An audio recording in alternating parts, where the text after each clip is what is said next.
Criterio. Una entrevista de Mix de Medios.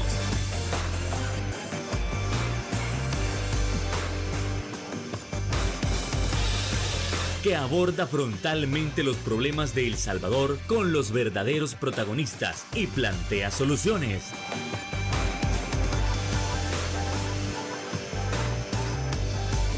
Criterios. Hola, ¿qué tal? Muy buenas noches, sean todos y cada uno de ustedes bienvenidos a una nueva emisión aquí en Criterios en este 28 de abril. Como siempre es un gusto que usted nos esté acompañando a estas horas de la noche para poder abordar esos temas importantes de nación. En esta ocasión, damas y caballeros, nos acercamos al 1 de mayo y como siempre podrá haber alguna manifestación, podrá haber algún pronunciamiento de diversos sectores de sociedad civil y en todo caso, si lo hay, sobre qué se van a estar pronunciando, qué es lo que se quiere denunciar, qué es lo que se pretende con esta marcha que se dará el 1 de mayo, Día del Trabajo. Bueno, eso y más lo estaremos abordando esta noche con nuestros invitados. En primer lugar, la licenciada Silvia Navarrete, secretaria general de Citra Salud. ¿Qué tal, licenciada? Buenas noches, un gusto. Buenas noches. Gracias por este espacio y un saludo fraterno a la población salvadoreña, en especial a toda nuestra clase trabajadora. Un placer, licenciada. Y es que también tenemos en el estudio a Luis Rivera, quien es del Movimiento de Trabajadores Despedidos.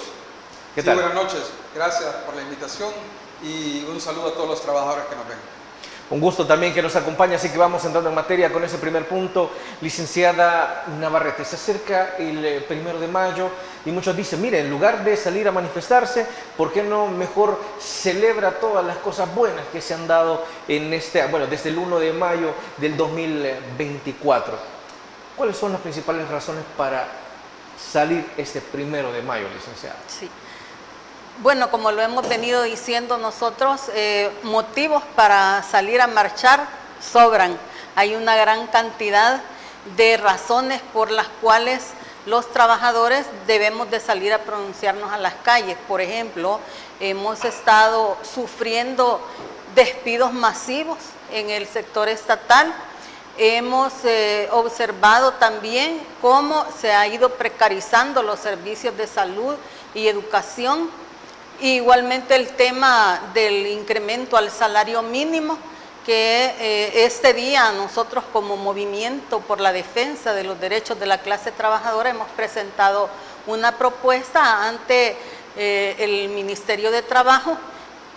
Nosotros esperamos que sea tomada en cuenta y que se nos abra el espacio para poder participar en la discusión de ese tema que es tan importante para la clase trabajadora salvadoreña.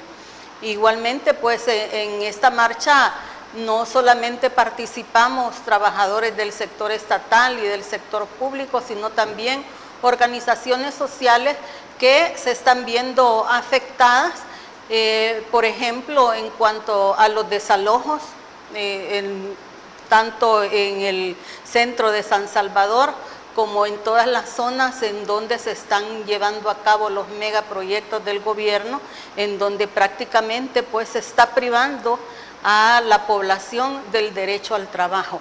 Entonces, estas son algunas de las razones por las que nos hemos organizado y en nuestra agrupación tenemos más de 60 organizaciones que vamos y que ya estamos dispuestos para la marcha del 1 de mayo. Ahora, Luis Rivera, Sí. estamos hablando de múltiples razones, tal cual como lo está diciendo la licenciada Navarrete. En este caso, como representante del Movimiento de Trabajadores Despedidos, se ha notado que en los últimos meses han incrementado los despidos o al menos las amenazas con respecto a despedir a más y más trabajadores. Sí, definitivamente. Si recordamos el presupuesto 2025, cuando se presentó a la Asamblea Legislativa y luego su aprobación en 17 de diciembre del año pasado, ya establecía 11.200 más o menos despidos, ¿verdad? Por la figura de supresión de plaza. Pero nosotros aproximadamente ¿verdad? Llevamos contabilizados unos 14.000 despidos. Es decir, que ha superado la cifra de despidos, la que ya se había estipulado en el presupuesto 2025. También sabemos que los trabajadores están bajo amenaza diaria, ¿verdad? Hay una lista, entre comillas, ¿verdad?, que se maneja por parte del gobierno, así nos han dicho algunos trabajadores que se los han manifestado las jefaturas, que esto de los despidos aún no termina. Y nosotros ¿Se van a reanudar? Sí, así es. Es decir, nosotros sabemos que los despidos va a abarcar hasta el primer trimestre del 2025. Es decir, que todavía estamos en ese tiempo donde pudieran hacer ajustes presupuestarios. Recordemos que los despidos vienen también por las exigencias que el Fondo Monetario Internacional le ha pedido al gobierno, es decir, que baje el costo que ellos tienen. Sin embargo, nosotros lo hemos dicho en reiteradas ocasiones, que el gobierno lo que está haciendo es despedir al trabajador, ¿verdad? Que el trabajador que llega todos los días a su lugar de trabajo, a realizar su trabajo, que tiene su familia, que tiene compromisos financieros, pero no le quiere bajar el salario de los funcionarios que tiene él ahorita en turno, ¿verdad? De todos conocemos que el año pasado se salió a la luz el salario, por ejemplo, del presidente del BCR, ¿verdad? Con un salario excesivo, ¿verdad? Que muchos salvadoreños quisieran ganar anualmente eso, pues, ¿verdad? Entonces, nosotros decimos, bueno, ¿por qué no le baja el salario a muchos de sus funcionarios, ¿verdad?, que rondan arriba de los $10,000 y mantiene a ese trabajador, ¿verdad?, que está pagando su casa, está pagando la colegiatura de sus hijos, que cumple con los horarios, cumple con su trabajo y son los que realmente realizan y mantienen a flote el gobierno? Entonces, pero hasta hoy nosotros contabilizamos más o menos unos 14.000 despidos. 14.000 de los que podrían incrementarse, o al menos de los que usted tiene conocimiento. Así es. Según las estimaciones que nosotros tenemos, esa es la cifra. Pero podría aumentarse a final de año, o esperamos nosotros, ¿verdad?, que no sea así, pero podría aumentarse a unos 6.000 o 10.000 más. Ahora, para ya ir como aterrizando, ya ir cerrando este bloque, estamos hablando de que la mayoría de estos 14.000 despedidos se les ha dicho que, mire, es porque el siguiente año la plaza ya no va a existir, o cuáles son las excusas frecuentes que se les ha dado. Realmente depende de la institución, así también ha sido la narrativa que le han dado a los trabajadores, ¿verdad? En la mayoría de casos coincide, pero no es cierto. Ellos han usado la figura de supresión de plaza, pero nosotros tenemos conocimiento que, por ejemplo, en salud despiden a un motorista, pero a la semana o en esa misma semana están contratando a otro motorista. Y le han dicho que es por supresión de plaza. Y si es bajo esa figura, ¿verdad?, de la supresión de plaza, no podrían contratar a nadie en esa función.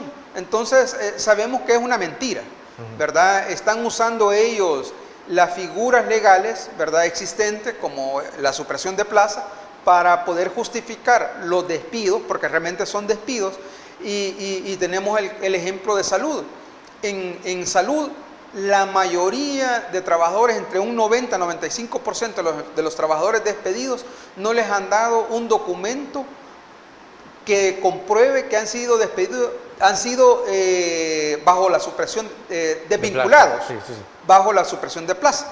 Entonces, es obvio que ha habido un despido de hecho, ¿verdad? Y así también se han elaborado las demandas correspondientes para hacer valer los derechos de los trabajadores. Y entiendo que a varios de ellos no se les ha dado mayor notificación, sino hasta el propio día que llegan a su trabajo. Mire, ayer fue despedido, mire, no me notificaron, bueno, no importa, ya no puede entrar. Sí, es correcto. Es que la mayoría, mire, ha sido bien complicado, porque a muchos les han notificado por una llamada telefónica, por un mensajito al teléfono. por un correo electrónico y a otros los han convocado en colectivo, es decir, de varias, en el caso de salud, por ejemplo, que es uno de las muestras más grandes, en una zona, le estoy hablando, por ejemplo, la parte occidental, han llamado a varias instituciones, a varias unidades médicas, a un solo lugar para despedirlos a todos. Entonces ha sido un despido colectivo. Entonces han usado diferentes figuras, diferentes formas para poder despedir a los trabajadores. Así con esto entonces nos vamos a ir a la primera pausa comercial, no nos cambie, regresamos rápidamente en Criterios.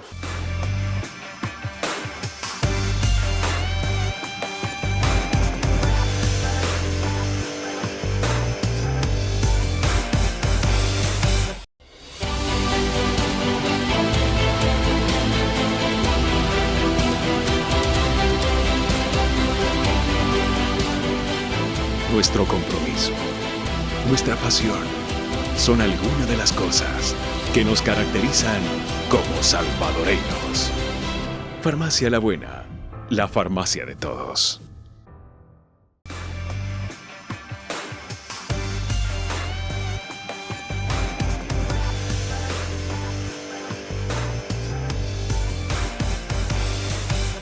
Muchísimas gracias por continuar con nosotros siempre en vísperas de lo que será la marcha o manifestación para este 1 de mayo, Día del Trabajo. Licenciada Navarrete, estamos hablando de la gran cantidad de despidos. Desde el movimiento de trabajadores despedidos se han contabilizado aproximadamente 14.000 despidos. Pero alguien podrá decir, mire, podría ser que en algunos casos fueran un poco bruscos, pero a la mayoría se le ha seguido el debido proceso y se le ha indemnizado en lo que consigue otro trabajo. Bueno, pero del dicho al hecho hay mucho trecho. ¿Cuál es la verdad? La realidad de los trabajadores de salud es quizás, y como lo hemos comentado con nuestros compañeros, el peor de los casos de despidos injustos y arbitrarios. En primer lugar, porque a los trabajadores no se les ha notificado por escrito.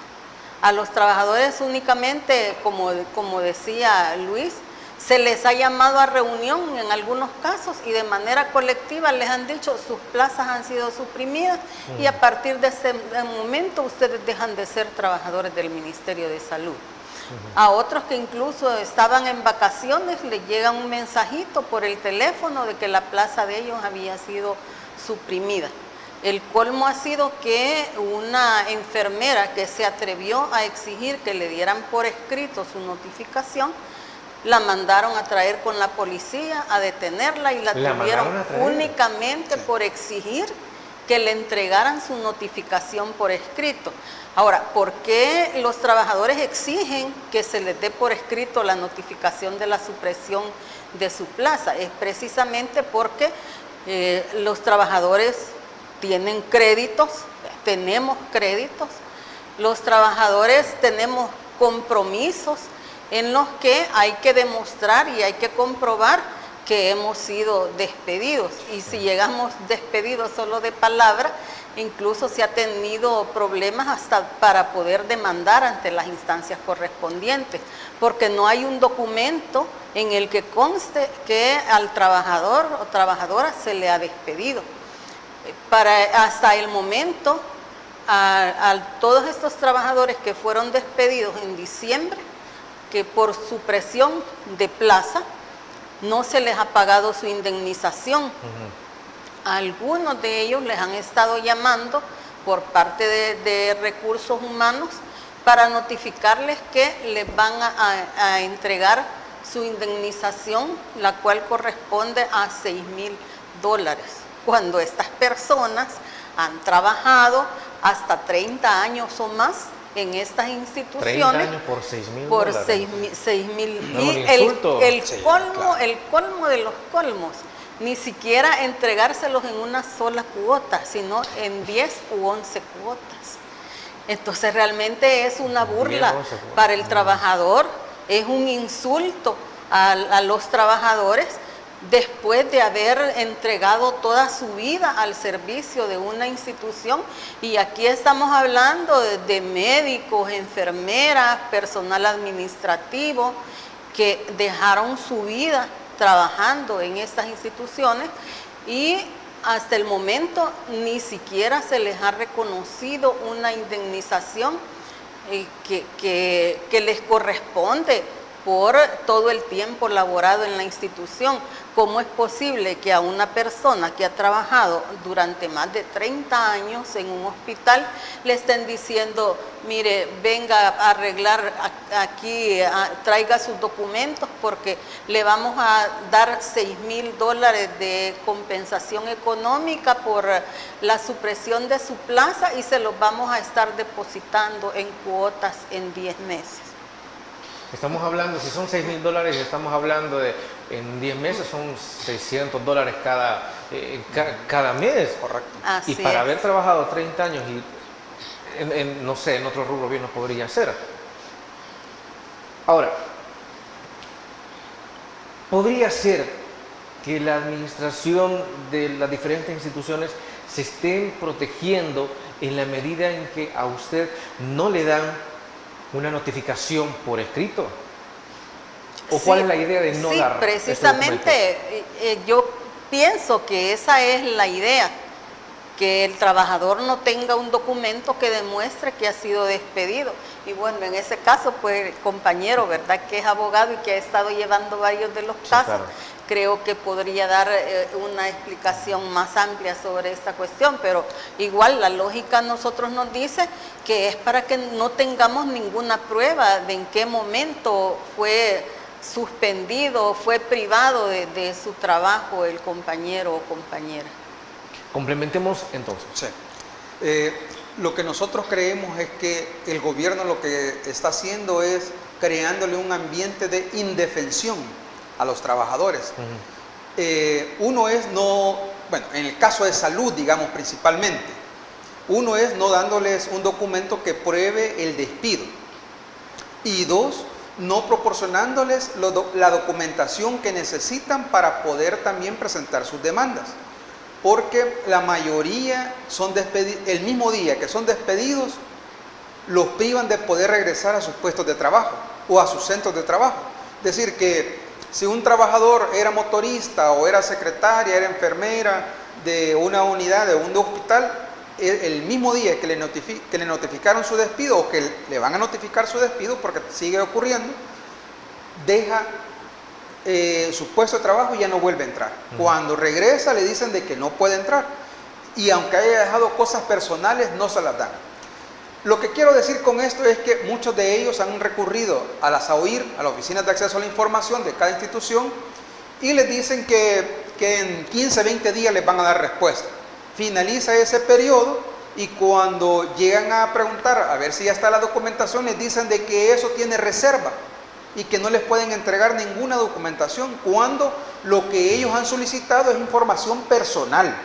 Han solicitado su expediente laboral, al cual tienen derecho porque es el de ellos, pues obviamente. Entonces, ¿y mi información personal tiene que estar en reserva para mí? Sí, es lo ilógico, ¿verdad?, de este gobierno. Entonces, de hecho, muchos trabajadores han recurrido al Instituto de Acceso a la Información. Irónicamente, el instituto, quien vela por el cumplimiento de la ley, obviamente, ¿verdad?, el cual establece cuándo hay que tener reservado la información y cuándo no, les ha dicho que no puede revertir el fallo que tienen las oficinas de acceso a la información en las instituciones y que por ende no les puede entregar ninguna documentación. Sí, de hecho no es irónico, es lo normal, ¿sí?, en estos días. Sí, digamos que es normal, ¿verdad?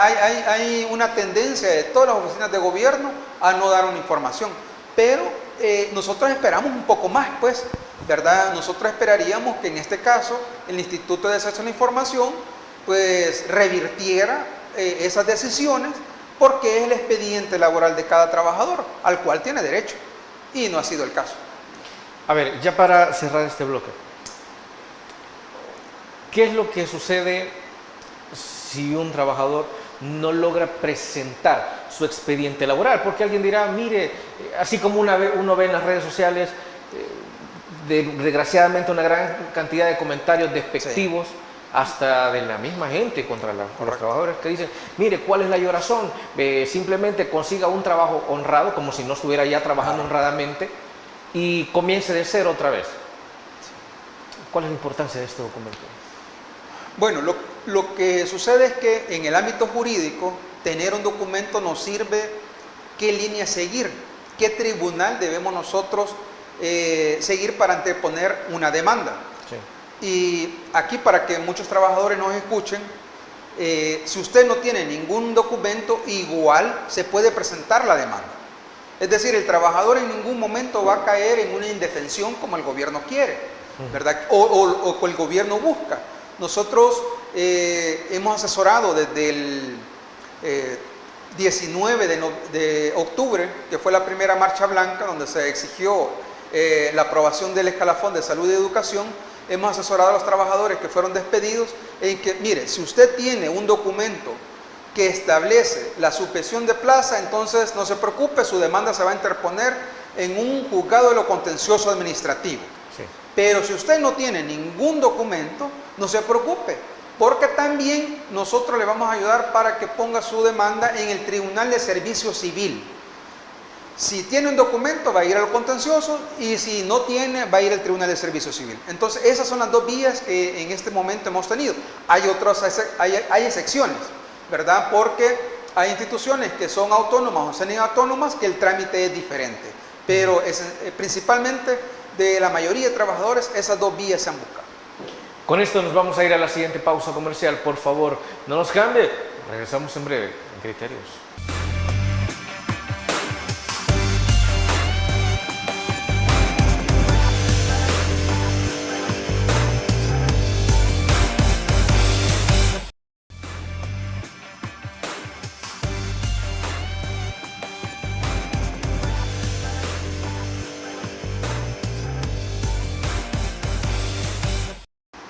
Gracias por continuar con nosotros en Criterios. Y este otro punto importante de analizar con respecto a si hay justificación o no sobre la gran cantidad de despidos es, muchos pueden decir, mire, pero esto va a ayudar a que los servicios públicos sean más eficientes, va a ayudar a que sean mejores.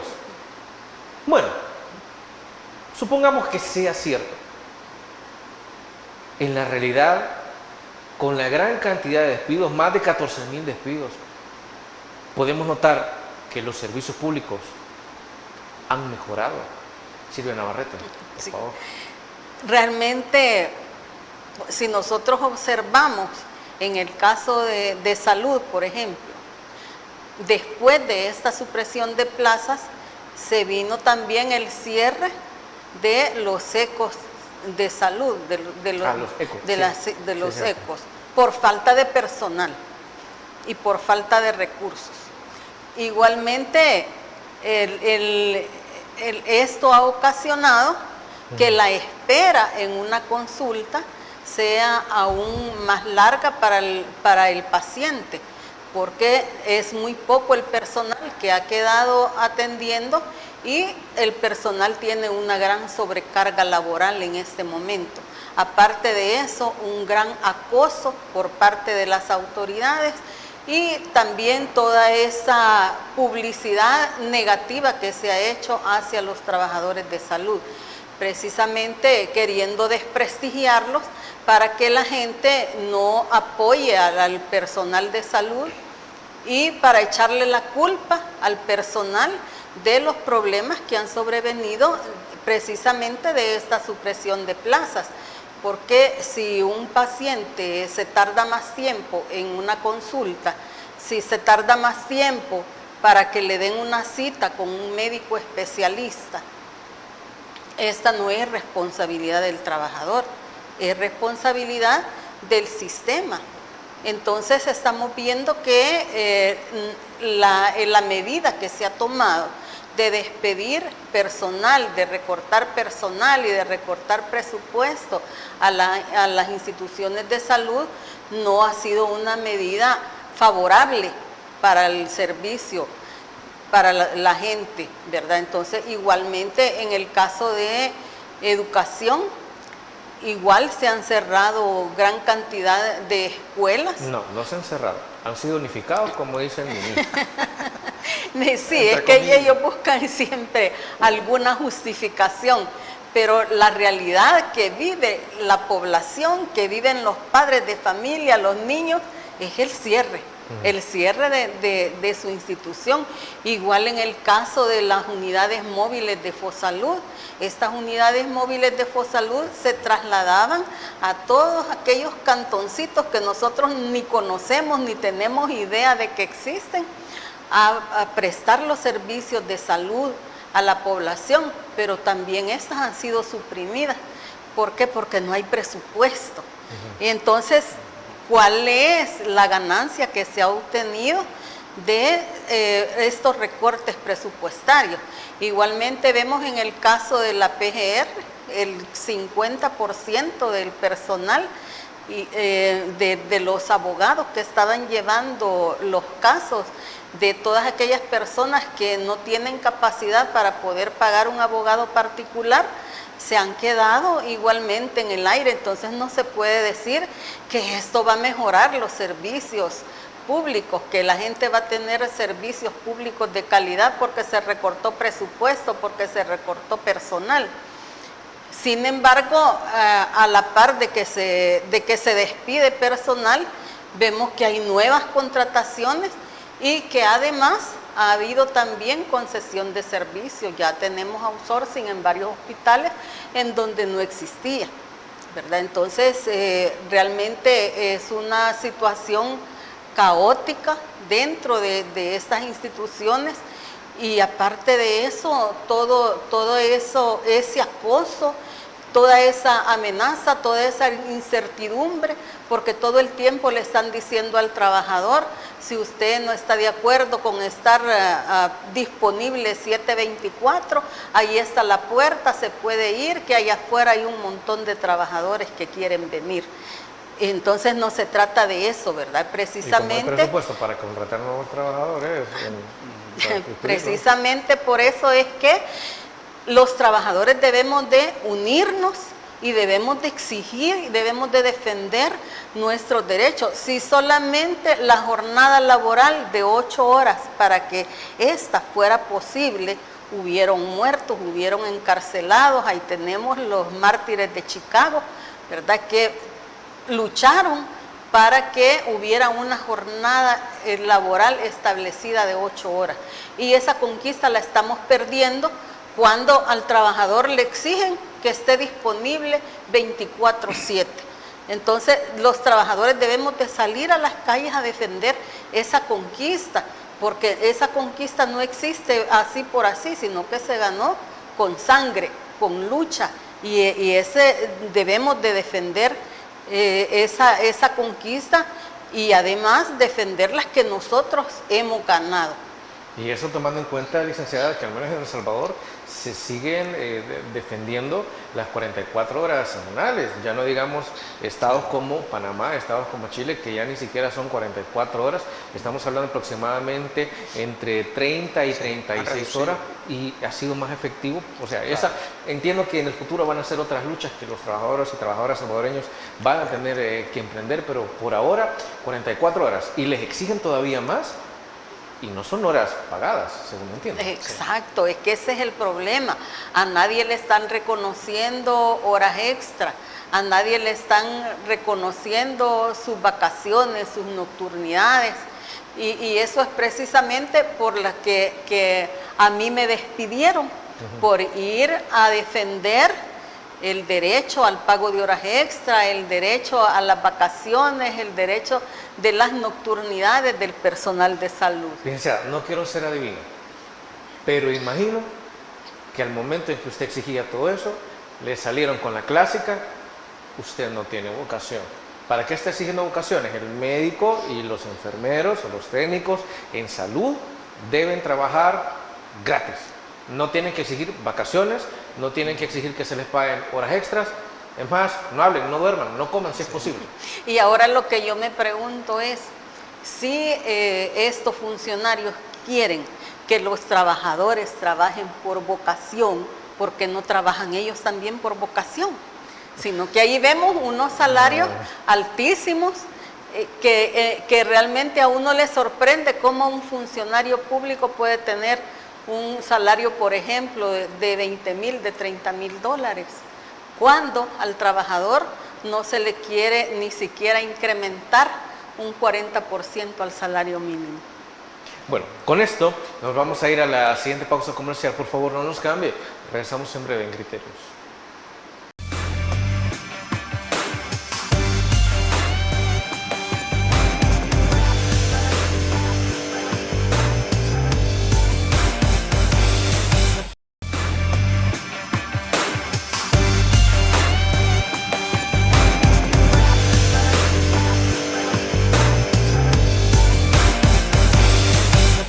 Seguimos aquí en Criterios y es que otro de los puntos por analizar siempre en torno a lo que se va a realizar este 1 de mayo es, mire, al menos entonces ustedes pueden celebrar que hay una propuesta ya de parte del gobierno del aumento al 12% del salario mínimo.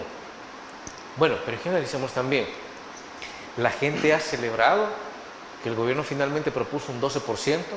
Pues la gente está cuestionando de que a otras autoridades con estudios técnicos no se le ha hecho caso con respecto a que debía ser el 25%. Por favor. Sí, mire, es bien complicado esta propuesta que hace el gobierno en una situación bien difícil para la mayoría de salvadoreños, donde hay una gran cantidad de trabajadores despedidos, ¿verdad? Ya hemos mencionado, por parte del gobierno hay un poco más de 14,000 trabajadores despedidos. Por la empresa privada sabemos que hay una cantidad de como de 20,000 trabajadores despedidos, es decir, es casi el doble. Bueno, y una cosa, estamos hablando, y disculpe que lo interrumpa, una cosa son los despedidos y otra cosa es que son aquellos que por acoso han tenido que renunciar. Claro, sí. Y van en la misma línea. Así es. Y un ejemplo de esto fue la Corte Suprema de Justicia, que fueron como 1,300 trabajadores que renunciaron en diciembre, justamente bajo la amenaza de ser despedidos. Entonces ellos se acogieron a un decreto de despido que, digamos, les salía mejor, ¿verdad? Dejar la institución bajo esa figura que los despidieran. Sí.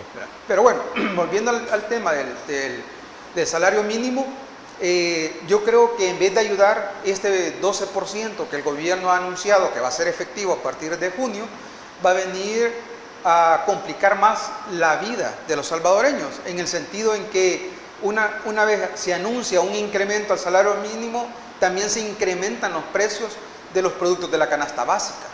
Entonces, aunque este va dirigido al salario de trabajadores del gobierno, los productos se encarecen en general para todos, ¿verdad? Entonces esa alza de 12% al final no es significativa para el bolsillo de los salvadoreños.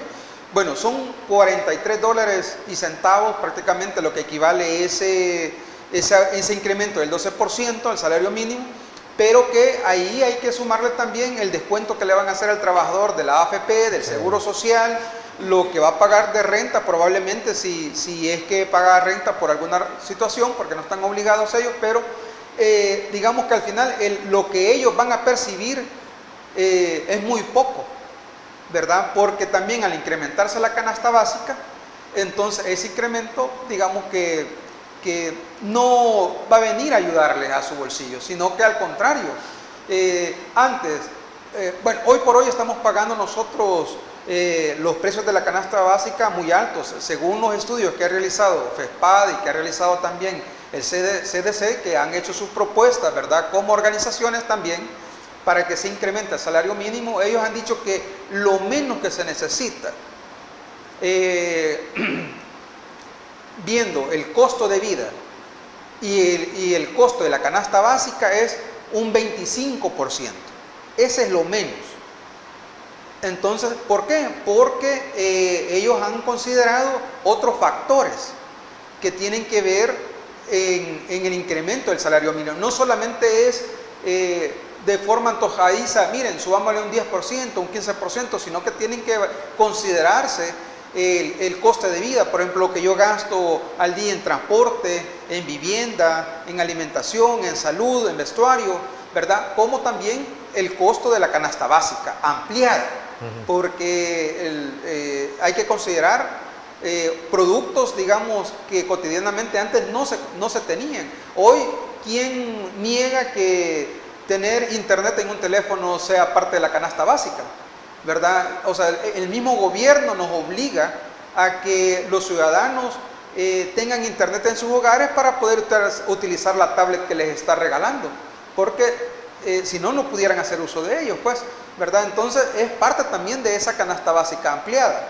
Entonces ellos han considerado que bajo esos estudios serios, ¿verdad?, que han realizado, no menos del 25%, incluso ellos consideran que el salario mínimo podría andar entre los 500 y 600 dólares, dependiendo del sector. La idea aquí es que, lo ideal, mejor dicho, es que hubiera un salario mínimo estándar, no por sector, porque aquí tenemos para el sector de servicio y comercio un salario, para el sector agropecuario otro salario, y así va, ¿verdad? Sí, entonces, lo ideal sería que hubiera un solo salario, ¿verdad? Entonces, si eso fuera posible, tomando en consideración los factores de la canasta básica y el costo de vida, no menos de 500 dólares debería de haber propuesto el gobierno que se incrementara el salario.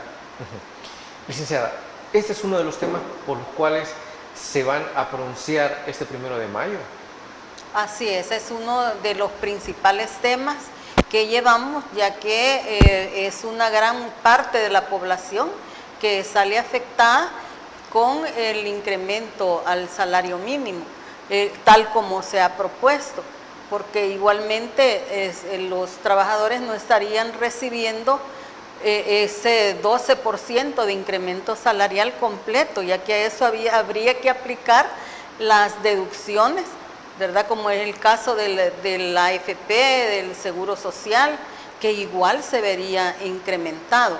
Y nosotros haciendo números ahí veíamos que el incremento sería únicamente de $1 diario prácticamente, en donde ¿qué va a hacer un trabajador con $1 que se le incremente a sus salarios diariamente, ¿verdad? Entonces nosotros esperamos la participación de todos los trabajadores que recibimos el salario mínimo, ya que también los trabajadores estatales, pues todos los otros beneficios que se le dan o que han ganado los trabajadores estatales van igualmente calculados en base al salario mínimo vigente.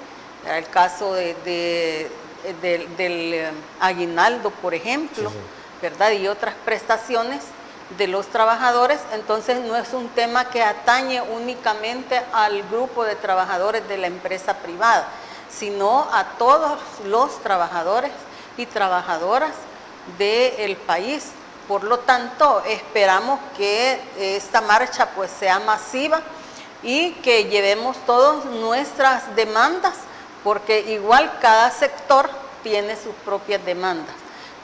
Nosotros realmente, además del salario mínimo, pues tenemos el caso de la estabilidad laboral, que está en riesgo, ¿verdad?, en este momento por todas esas amenazas de despido y los despidos ya concretizados, y igualmente todos estos proyectos extractivistas que vienen también a afectar a toda la población salvadoreña. Licenciada, rumbo a este 1 de mayo, algunas personas ya le han notificado a usted o ha escuchado comentarios sobre amenazas. Mire, si usted va, no regrese. La amenaza para los trabajadores activos en el Estado siempre existe, que si participan en las marchas se les va a despedir. Ahora, lo que nosotros decimos es, participen o no participen, ellos siempre van a seguir despidiendo gente. Ahora, lo mejor que podemos hacer es organizarnos, participar en estas actividades. Si no quieren ser identificados, se pueden poner su mascarilla, su gorro, y usar pues diferentes formas para no ser identificados, pero que realmente necesitamos salir a las calles porque históricamente en esa forma es como se han ganado los derechos de la clase trabajadora y como se han mantenido hasta el momento. Si nosotros nos quedamos de brazos cruzados o nos quedamos escondidos como el avestruz, lo mismo nos va a tocar, ¿verdad? Por lo tanto, es importante que todos salgamos a las calles a manifestarnos, a defender nuestros derechos conquistados. Es decir, no es lo mismo o lo despiden en silencio o lo despiden luchando. Correcto. Exacto, es mejor morir luchando que morir de rodillas, ¿verdad? Entonces yo creo que sí, es importante que toda la población participe, porque igualmente está en riesgo la educación pública, ¿verdad? En este momento prácticamente se está desmantelando la educación pública. Han comenzado cerrando escuelas, que ya usted lo decía, unificando, ¿verdad? Que realmente es un término que usan para disfrazar el cierre de las escuelas.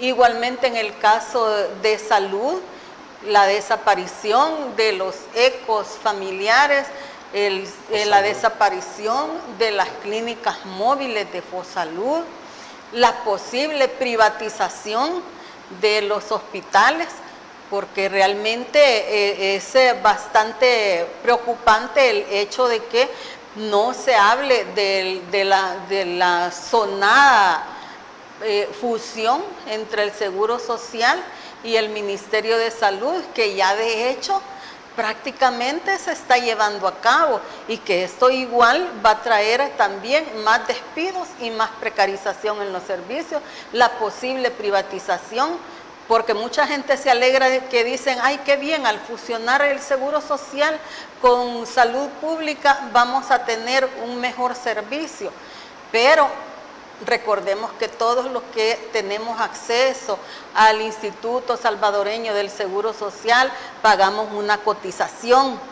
Entonces no es cierto que va a ser gratuita la atención. Seguramente por ahí va, y quizás seamos mal pensados, de que toda la gente tenga que aportar para poder hacer uso del sistema de salud. Entonces la población debe de estar alerta, debe de defender un derecho constitucional, porque la salud pública, de acuerdo a nuestra Constitución, debe de ser gratuita y de calidad. Desde luego. Así nos vamos a la última pausa comercial. Regresamos en breve en Criterios.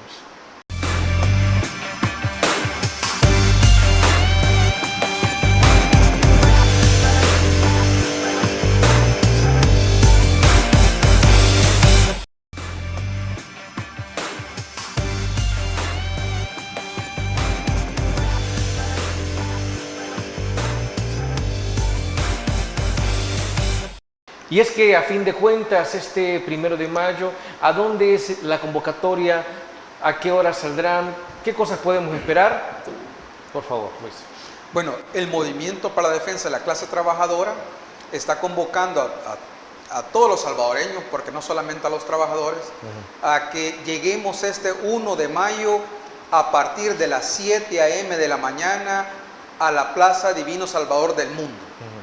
Nosotros vamos a estar ya a esa hora, tenemos preparado un acto ecuménico para que podamos iniciar, ¿verdad?, la marcha, justamente con algún tipo de bendición, ¿verdad?, por decirlo así, pues pedimos a toda la clase trabajadora, a los trabajadores que todavía están en las instituciones, ¿verdad?, con un empleo, y a todos aquellos que han sido despedidos, que nos unamos. Hay más de 60 organizaciones en este momento que nos han confirmado al Movimiento para la Defensa de la Clase Trabajadora que van a asistir, ¿verdad? Ahí tenemos organizaciones que están sufriendo el régimen de excepción, tenemos a personas que están luchando por una pensión digna, sí, claro. Tenemos a personas que están luchando por la salud, por la educación, ¿verdad? A trabajadores despedidos, hay varias organizaciones. Entonces hay muchas organizaciones, sectores aglomerados en poder salir a marchar, ¿verdad?, por todos sus insignias, ¿verdad? Por todas aquellas luchas individuales que ellos tienen, a salir a marchar en una sola voz el 1 de mayo. Y entiendo también de que a lo mejor muchos tendrán miedo de lo que pueda pasar, no sé, de repente que la policía los pueda detener en su momento. Entonces usted invita a que no haya mayor temor. Sí, miren, hay que tomar algún tipo de precaución, ¿verdad? Sí, ya siempre. Silvita nos decía, si usted es empleado todavía, tanto de la empresa privada como del gobierno, lo ideal es, mire, póngase una gorrita, una mascarilla, anteojos, para que no lo puedan identificar tan fácilmente. Pero también hay que tomar alguna precaución, por ejemplo, no alquilar buses o microbuses, ¿verdad? Que la policía es lo primero que detiene, ¿verdad? Ya tuvimos un caso el 19 de octubre del 2024, que la policía detuvo a un bus que venía con trabajadores de Sonsonate, y 2 días después de la marcha fueron despedidos el 100% de esos trabajadores. Entonces no queremos que eso vuelva a suceder. Entonces use el transporte colectivo, use transporte particular, ¿verdad? Sí. No tenga miedo, porque hasta ahorita nosotros no hemos tenido ningún suceso en el cual ha habido ningún enfrentamiento con la policía o con fuerzas de seguridad del gobierno. Sí. Y al contrario, lo que hemos tenido son infiltraciones, ¿verdad? De grupos de fachada del gobierno que han querido entorpecer, ¿verdad? Las marchas pacíficas que nosotros hemos realizado. Bueno, y así con esto llegamos al final de Criterios. No nos vamos sin agradecerles a nuestros invitados. Licenciada Silvia Navarrete, ha sido un gusto. Gracias, igual para nosotros es un gusto y esperamos la mayor asistencia de la población a la marcha del 1 de mayo. Luis Rivera, ha sido un placer haberlo tenido esta noche con nosotros. Gracias, y los vamos a recibir el día 1 de marzo ahí en El Salvador 1 de del mayo. Mundo. Perdón, de mayo en El Salvador del Mundo. Bueno, ahí está la invitación. Amigos, amigas televidentes, gracias por habernos sintonizado una vez más. Recuerde, el criterio más importante en todo aspecto lo tiene usted. Descanse. Feliz noche. Criterios. Una entrevista de Mix de Medios.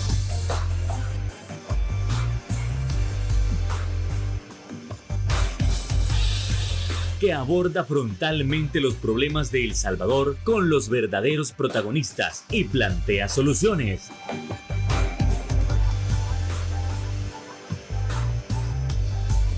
Criterios.